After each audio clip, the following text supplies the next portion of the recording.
Whether you're face-to-face with the seller, having that, twice a month, you have that face-to-face with the seller because you're committed to the seller and you want to get bigger price reductions and make emotional deposits.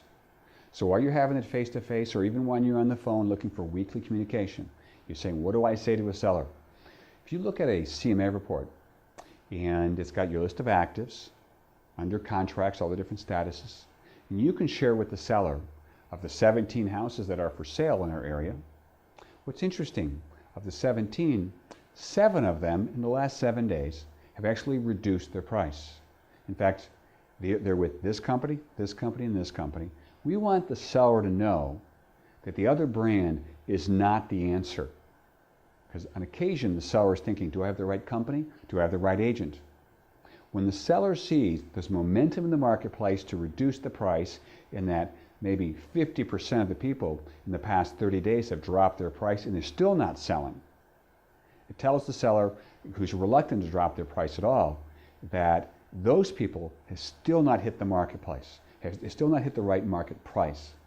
So the objective is to be able to speak to them face-to-face or on the phone each week, let them know the number of price reductions that occurred, and in addition, the number of price reductions occurred in the past 3 or 4 weeks that are now pending. In our company years ago, I discovered that pretty much 25% of our properties went under contract. It was about 10 days or so within a price drop. Now, other ones might have gone under contract 27 days out, but we could see nearly, it was safely a quarter of those properties went under contract within days of a price reduction. Look for that pattern in your MLS. Look at the properties that are under contract right now. Look at the history in the MLS if you have that. And look to see how many days it took to go under contract when the reduction happened. These are great things to talk about the seller when you feel like you got nothing to say. You had no showings on the property, or you have lots of showings and nothing's going on, nobody's making an offer. Let's make sure we show the seller that price reduction, price reduction, price reduction without saying those words. That's what's occurring in the marketplace. 7 out of 17 properties, the sellers changed their price. Those that went pending, they changed their price, and this is how long it took to sell. We want to be able to show again the brands that are changing the price but still not selling. That's a polite way to show a seller that the other companies aren't the answer either. And then finally, we want to be able to show the seller a lot of information about failed listings. An expired listing that's a mile from your property, of a listing that was in the same price range with your competitor. Simply show the seller, email them, show them face-to-face that XYZ brand had that listing, and they're a good company. For 120 days, they didn't sell the property. And what's interesting about these failed properties, Mr. and Mrs. Seller, is the following.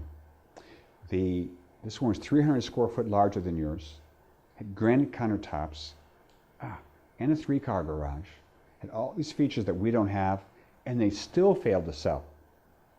Secondly, if they're a Bryan comp, again, a Bryan comp is somebody who had the 4 following conditions. The other properties were bought around the same year, for the same radius, for about the same amount, and they either resold or failed in the market recently.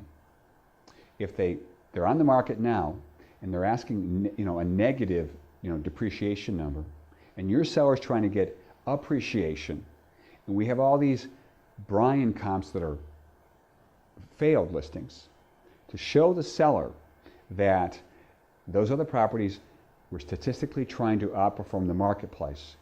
Even though they failed, why'd they fail? And ask the seller again, why do you think this property failed? And more times than not, they're going to say, well, they were just asking too much. But those are really convicting words to a home seller. All right, so in conclusion, we want to show CMA reports regarding supply and demand, because if the supply is really high, the under contracts are really low, we're probably in a depreciating marketplace, maybe neutral. In addition, we want to be able to talk about the failed properties and get the seller in all cases, why do you think the house isn't selling?